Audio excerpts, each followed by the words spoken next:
Hello friends, this is Neha. Welcome to my YouTube channel that is Learn Java with Neha. In this video, we will be discussing today that is the Java features. Now, whenever you want to learn any language, so before learning, we need to know why we are learning that language. So in this video, we'll be discussing the more powerful features of Java or what made Java so popular or why Java is so efficient. So what are these features? So that we'll be discussing in this video. So let's start. Let's discuss these Java features. So friends, total there are 12 Java features present. We'll discuss all of them one by one. So Java features are also called as Java buzzwords. There are total 12 Java features. Let's list them one by one. So Java is simple. Java is object oriented. Java is platform independent language. Java is secure. Java is architecture neutral. Java is portable. We are just listing these features first. Then we'll be discussing all these features one by one. These are not the only. The rest 6 features of Java is, we say Java is robust. Java is multi-threaded. That is, we can create multi-threaded applications using Java. Java is a high performance language. Java is interpreted, Java is distributed, and Java is a dynamic programming language. So what do you mean by these different features? Let's discuss this one by one. So the very first feature is, we say why we should go for Java. So we say Java is simple. Now what do we mean by simple? Simple means easy to learn. So Java is very easy to learn programming language. You must have heard that many says if you want to learn Java, you should have a background of programming or you should at least know the programming language that is C++, which is another object-oriented programming. But it is not correct completely. Of course, if you know C++ or if you have a background of any programming language, you can learn Java more faster. Doesn't mean if you do not have knowledge of these languages or C++, you cannot learn Java. Still, easily you can learn Java because Java is very easy to learn programming language. Even if a small kid who has knowledge of English can easily learn Java. Okay, so that's the reason Java is simple. So what makes Java simple? Now, as I said, if you have knowledge of C++, fastly you can learn Java. Doesn't mean in order to learn Java, you should learn C++ first. Even if you choose Java as your first programming language, it is absolutely fine and still easily you can learn Java. Okay. So most of the syntax of Java are kept same as C++. The reason is when Java was developed, that time C++ was very popular. So considering the popularity of C++, instead of instead of giving the exactly all new syntaxes, okay, or everything that is brand new syntax and all, what Java has done is they have kept most of the features of C++ as same, but there are certain features which are more confusing or tedious of C++. They are simply removed from Java. So what Java has tried is Java has tried to make the C++ features or the C++ syntaxes more simple and the things or the features or we can say the syntaxes of C++ which are not easy to convert to the simple programming are simply removed. So most confusing and the tedious features of C++ are completely removed from Java. For example, explicit pointers, multiple inheritance, macros, operator overloading, etc. So all these features of C++ which are confusing and creates ambiguities in your program are simply removed from Java. Plus, whenever we talk about any program or the programming language, before Java, if you talk about C or C++, you need to take care of a memory on your own. So as the memory related things are given to the programmer, there are chances of programmers will do mistake or programmer will forget to deallocate the memory. So this memory deallocation things are removed from Java. It is removed from the programmer, but you have a ready-made feature provided by Java, that is garbage collector. So garbage collector is the one who performs this memory deallocation for us automatically. We don't have to take care of all these things. So as the syntax is very simple, the tedious feature of object-oriented language of C++ are totally removed from Java. Plus, we don't have to take care of memory-related things. So as a programmer are not going to deal with memory deallocations and all, whatever are the memory-related problems are there, like memory wastage and all, will be completely removed from Java. You will never face this problem. So considering all these features, it makes Java a simple and easy to learn programming language. Let's move to our next feature, that is Java is object oriented. Now object oriented is nothing but the language. When we say the language is object oriented language, it means it is dealing with objects. So Java is purely object oriented language because in Java everything is treated as a class and object. If you are learning Java and if you do not have background, maybe you are not aware of what are classes and objects. Okay, so just consider that object oriented is nothing but everything revolves around objects. And when you go on learning the features or the concepts of Java, you will understand what are objects, classes, and all. So whichever language which supports four major pillars is called as object oriented language. Which are those major pillars? That is abstraction, encapsulation, inheritance, and polymorphism. So Java supports all these four features. That's the reason we say Java is object oriented. It is a vast topic. It is not possible to cover all these features in the same slide or in the same video. So I'll be posting a new separate video to discuss about object oriented features. Let's move to the next feature. That is, we say Java is platform independent. It is the most powerful feature of Java. Now, what do you mean by platform independent? Platform is nothing but you can consider it as your operating system. Java programs works with any operating system. Plus, if you have written Java program on one machine once and if you want to execute it on other machine without any changes in the program, the same program can be executed on different machines. So that's the reason we say Java works on the principle that is write once, run anywhere, which is also called as a VORA principle. So Java is platform independent. So if you write Java program once and the compiled version of the Java program, you can execute anywhere without any changes in the Java source code. So if you have written a program on one platform and you want to execute it on another platform, it is absolutely fine. You can execute it very easily. Let me explain it using an example. Let's say you have a Java file and you just want to execute this Java program on any, the same program you want to execute on different platforms like Windows, Linux, or Macintosh. So the same program can be easily executed on different platforms without any changes in the program. So that's the reason we say Java is platform independent. Then the next feature is we say Java is portable. Now what comes in your mind when you hear the word portable? That is mobile portability. Now everyone might have come across or everyone knows the mobile portability. Like you can port your number from one service provider to other service provider. Let me explain it with an example. Let's see, I have a mobile and in my mobile I have a SIM card of service provider that is Airtel. So Airtel has given me one number. After some time, if I find the features are more attractive or more, the cost is much lower in Jio as compared to Airtel, what I will do is I will just change my service provider from Airtel to Jio. But when I change the service provider, I do not want to change my mobile number. Okay, so I don't want to change my Airtel mobile number to Jio mobile number now, but I want to keep my mobile number same.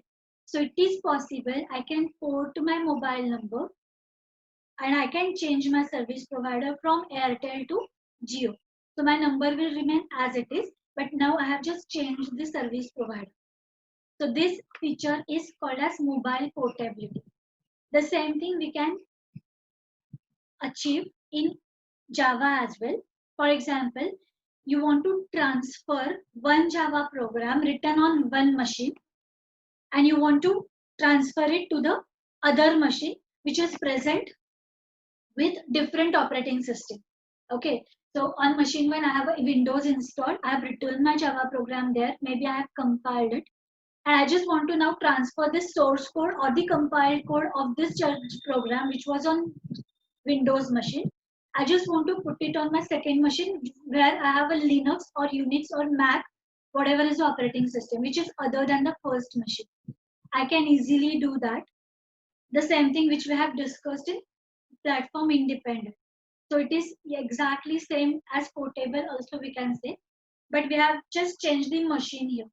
So when I change the machine, doesn't matter which is having the same operating system or different operating system, but my same program without any changes can be executed on the other platform, on the other machine. That is called as portability. So compiled Java code on one platform can be transferred to another platform without making any changes in the program. This feature is called as portability. So as this feature is available in Java, we say Java programs are portable. The next feature of Java is we say Java is architecture neutral. Now, what do you mean by architecture of a machine? Now, when we talk about architecture, architecture can be the operating system. Okay, now consider you are working on a operating system. On your machine, you have an operating system that is Windows. Now we know on our Windows, we get the upgrades. Okay, now if I just want to update my operating system or I just want to change my processor, the existing processor of my machine, I just want to change it to high-end processor or I just want to increase the capacity of my RAM. That is nothing but you are doing changes in the architecture of your machine. So if you have written your Java program, it is executing absolutely fine on one machine. And now if you do the changes in the architecture of this machine, which is related to the upgradation of your operating system or changing your processor to high-end processor or changing your 2 GB RAM to 4 GB or 4 GB RAM to 8 GB RAM. Whatever are the changes that you make in your architecture of your machine, the same Java program which was executing absolutely fine previously will still execute without any changes on the same machine with this different architecture.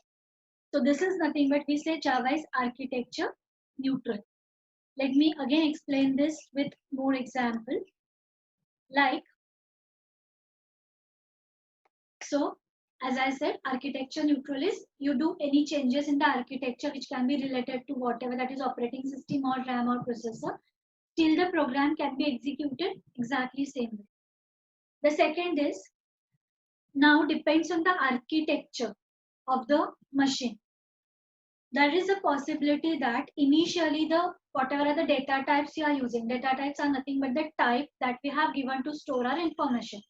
For example, if you want to store a whole number, like if you want to store a ID, so you require a whole number, like ID cannot be 1.2, ID can be either 1 or 2 or 12. So in order to store this whole number, I require a data type called as integer. If I want to store a decimal point value, that is if I want to store the value like 1.2, 100.20, this way I require something called as float. Now depends on the architecture of the machine. There is a possibility that initially your integer is taking 2 bytes. And if you change the architecture, if you change the compiler, now your integer will take 4 bytes. That happens in C or C++. Like in C or C++, if you are using a 16-bit compiler, your integer data type takes 2 bytes. But if you change it to the 32-bit compiler, now it depends on the IDE you are using in order to write these programs. So now your integer with 32-bit compiler, it will take 4 bytes. But this thing or this problem is not there in Java. Because if there are the changes in the data type depends on the compiler or depends on the architecture of your program, the same program cannot be executed on other platform directly. Or the compiled version of this program cannot be executed directly because there is a changes or there is the difference between the number of bytes it takes. So We have to recompile it in other languages like C, C++, but that problem is not there in Java. So if Java says integer takes 4 bytes, it will take 4 bytes only. Doesn't matter whichever platform you are using, whichever operating system you are using, whatever is the architecture of your machine. So any changes that you do in the architecture of your program, everything will remain as it is or exactly same as the before program or the before code with the new architecture as well. So that's the reason we say Java is architecture neutral, as all data types takes exactly same number of bytes, or all data types it works exactly same on every platform with any compiler. So it makes a Java language that is architecture neutral. The next feature of Java is we say Java is secure. Now, what is security? What do you mean by security, or why you require a language which is a secure language? So when we are using the security of a programming language. So you might know that using Java application, we can also create the web applications.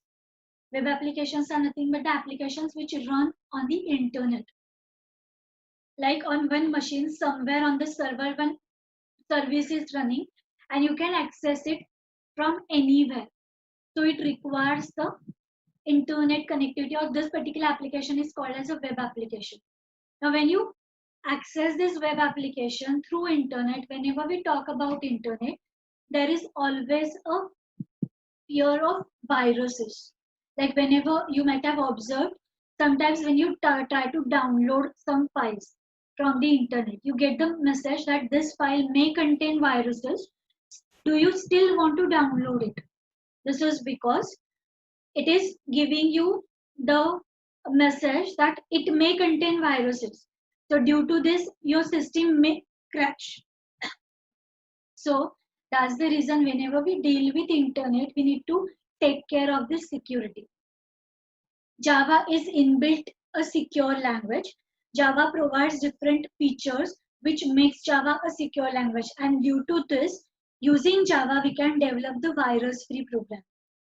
So Java source code is not executed directly. If you have written a source code, that is, if you have created a .java file, it won't be executed directly. But before that, your Java source code is compiled into bytecode by the Java compiler. Then this bytecode, which is a .class file, is then interpreted by Java virtual machine to the machine code. So now your .class file will be converted to the machine code, and then using JVM, finally your file will be executed and you will get whatever is the output. So it is not directly executed, but there are steps like it will be compiled first, then it will be interpreted, and then finally it will be executed. So when your Java is compiled, or when it is interpreted, or whenever it is executed, there are two things, or there are two things comes in the picture which makes your Java secure, and these are nothing but two functionalities are nothing but that is bytecode verifier and security managers. So bytecode verifier verifies the syntactically correct bytecode. If your bytecode is correct syntactically, then only it will give it to JVM for the execution purpose. If there is any problem in the bytecode, it will simply raise the verify error and your program won't be executed. Okay, so if anyone has changed your bytecode, or due to this bytecode there is a change in the syntax, it is not correct syntactically, so in that particular case it will give you the error and it will stop your execution there itself. It will not execute the program. Now there is possibility that the people who understands bytecode may have changed your bytecode such a way it is right syntactically, but it is not a valid or a safe bytecode for your machine, due to which your machine may crash. Okay, so after bytecode verifier, there is something called as security managers, which comes in the picture, which is again a part of JVM, which is responsible to verify this bytecode whether it is a valid or safe bytecode or not. If it is valid or safe bytecode, then only your bytecode is given further, it is interpreted or it is executed. So all these are the functionalities which are built-in present in Java, so we don't have to take extra efforts of making Java applications secure. So Java provides this built-in functionality to make our applications secure. Let's move to the next feature. We say Java is multi-threaded. Now again, what comes in your mind when you hear the word multi-threaded? It is same as multitasking. Everyone knows what is multitasking. Multitasking is nothing but you're performing multiple tasks simultaneously. Now, first of all, what is the advantage of this multitasking? Let me give you the simple example. Consider I want to perform some work. Okay, so there is one work I'll give to one person and I'll ask that person to complete this work. Now that person may take 20 days to complete this work. But if I say no, I want to do it more faster. So what I can do is instead of one person, I can give the same or I can divide this work into two persons. And now when I ask them to do this same work simultaneously, the same work which was a first person was requiring 20 days to complete it. Now these two people will complete it in 10 days. Again, if I want it to move faster, I can again divide it into maybe 4 people and I'll ask them to do it simultaneously so that 20 days work with 4 people, I can complete it in 5 days. So that is the advantage of multitasking. Now, how can we implement the same thing in Java, right? So consider I have written a code of 5,000 lines. Now, in order to execute this 5,000 lines of code, it may take 5 hours. Now I say I don't want to waste my 5 hours, but I want to make it move faster. What I'll do is I'll just divide this 5,000 lines of code into half. One part will execute 2,500 lines and the second part will execute another 2,500 lines, provided these two things, whatever I have divided, they are not dependent on each other. And this two separate codes, whatever I have given, can be executed simultaneously independently. So what will happen is one thread will execute my 2,500 lines. Second will execute the rest 2,500 lines. And these both threads will be executing this code, whatever is the code we have given simultaneously. Matlab at the same time. So instead of 5 hours, it may take only 2.5 hours to complete that task. Right? So we are multitasking or multi-threading is nothing but we are executing our programs simultaneously or we are performing many tasks simultaneously. So that is nothing but multi-threading. So using multi-threading, your execution time will be minimized and your performance will be improved. Like it will be more faster. And Java has given you the built-in support for multi-threading through the thread class and the runnable interface. Okay, so I'll be sharing a different video to discuss the concepts of multi-threading. In this video, we are just discussing the features, the power of Java. This every feature has the different functionalities, the different syntaxes. Okay, so we'll be having different separate videos which will be emphasizing more on that particular feature. Okay, so all these things makes Java a multi-threaded language. Then we say Java is robust. Now what do you mean by robust? Robust means strong. So there are different things or there are different features or the functionalities which makes Java robust. The very first is Java is strongly typed language. Now what do you mean by strongly typed language? It means after writing your source code, that is a .java file, when you compile it, compiler strictly checks for the data types and whatever are the values you have assigned to that data type. So whatever is the syntax or whatever are the rules Java has already defined, strictly your Java compiler will check whether you are following those rules or no. If those rules are not followed, you will get an error at compile time itself.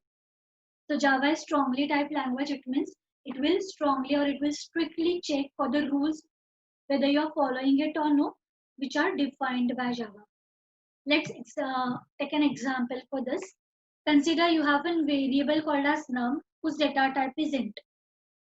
Now int is nothing but the data type which indicates in that particular variable I want to store a whole number.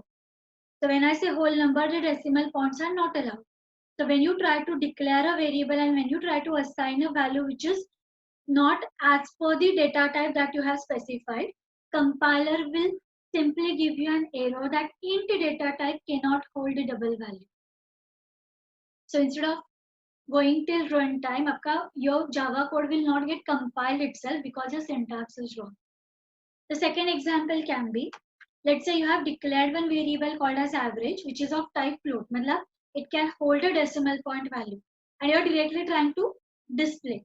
But this variable I have not initialized only, but I'm trying to using it. So if you try to declare a variable, but you do not initialize it and you directly want to use it, you will again get a compiler error stating that local variable must be assigned a value before using it. So all these are the things which are checked at compile time itself. The second application which makes Java robust is strong exception handling technique. Now there is again a separate topic or the separate technique provided by Java or introduced by Java, that is exception handling. So Java supports strong exception handling mechanism, due to which even if the compiler will give you error provided you have written a wrong syntax. But even my syntax is correct, it may create a problem at runtime. For example, let's say you're trying to write something in the file. You have written syntax correctly. So your compiler will allow you to compile the code because the syntax is correct. But runtime, it may realize that the file from which you're trying to read the data, file does not exist.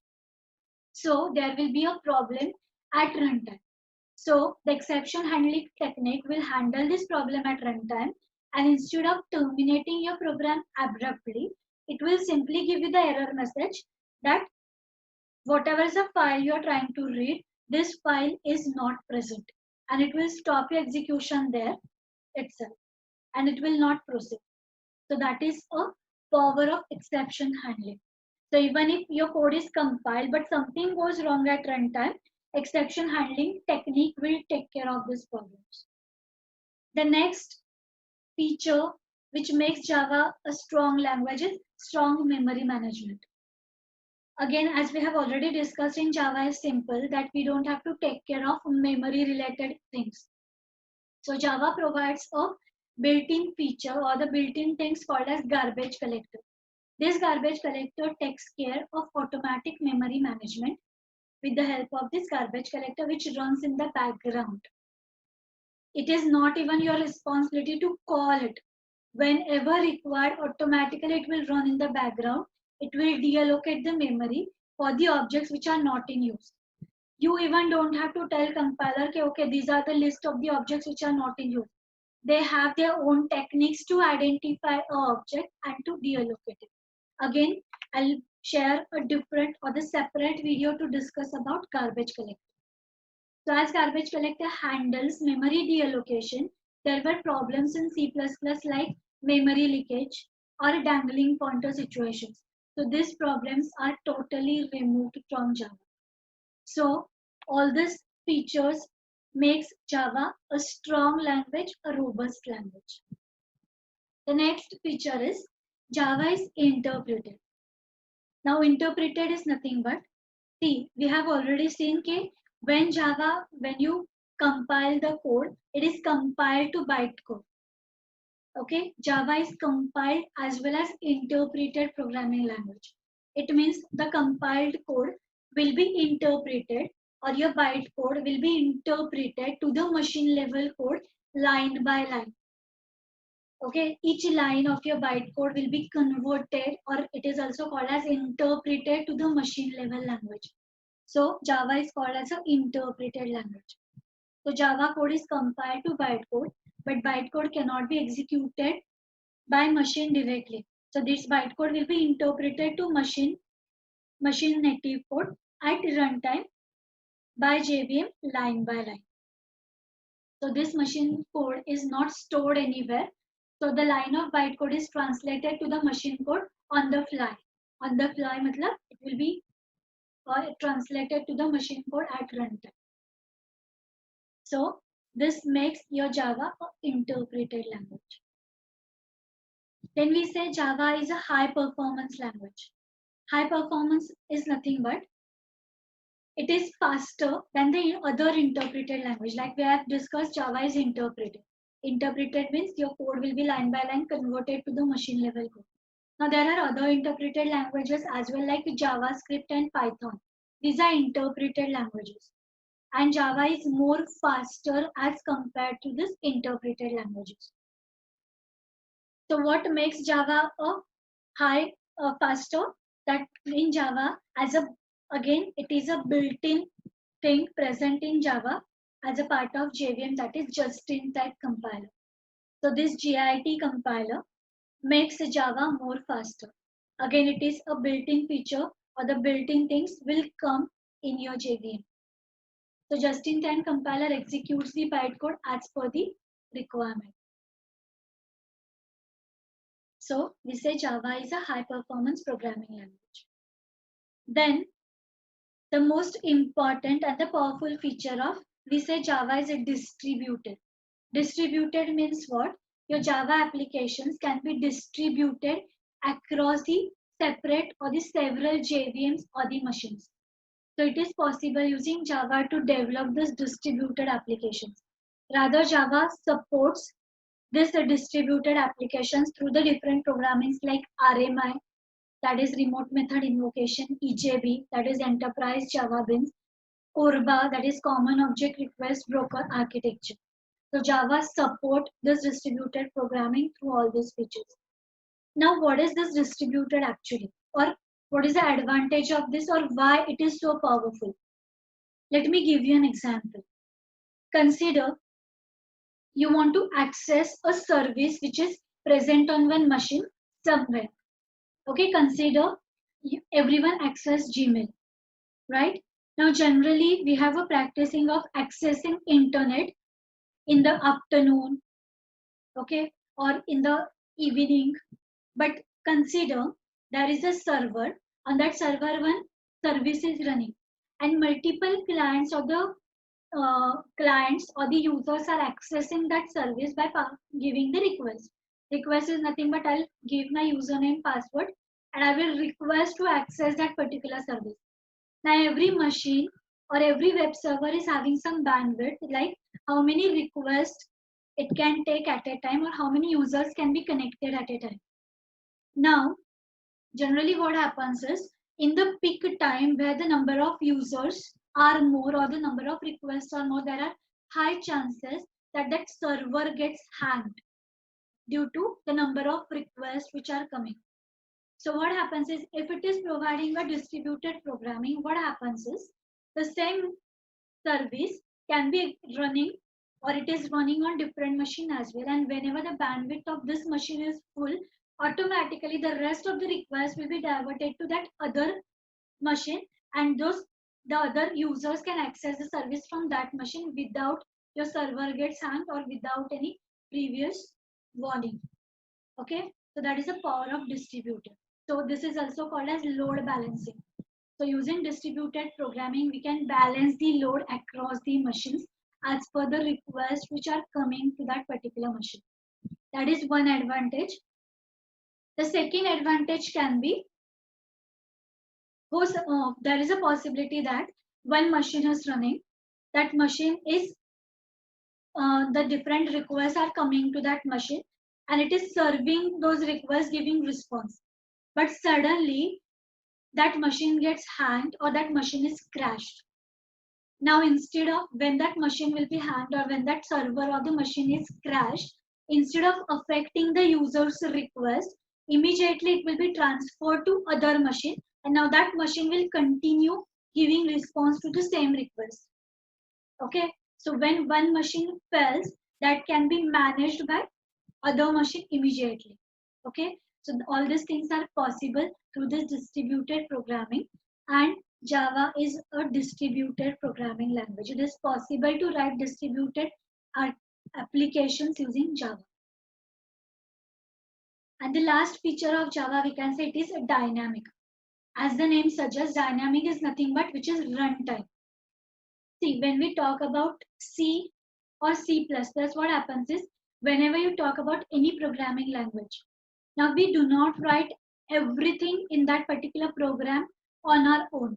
There are some ready-made functionalities already provided in the form of syntaxes in that particular language. For example, doesn't matter whichever language you are dealing with, if you want to display something on the console using that particular language. So in order to display something on the console or in order to take the input from the user, there are some built-in functionalities given. And in order to use those functionalities, we need to add those ready-made files in our program. Okay, so what happens in C++ is, in C++, you can include the header files in your program so that those ready-made features you can use while writing your programs. Okay, but what is the problem is, if I say, okay, I want to use two features and these two features are present in one file. So in C++, I have to include that file. But whichever file you are including, in order to just use these two features, may contain a declaration of 100 other features as well. So what the problem you face is, just to access these two features, the rest 98 features you need to include in your source code, which increases your program size.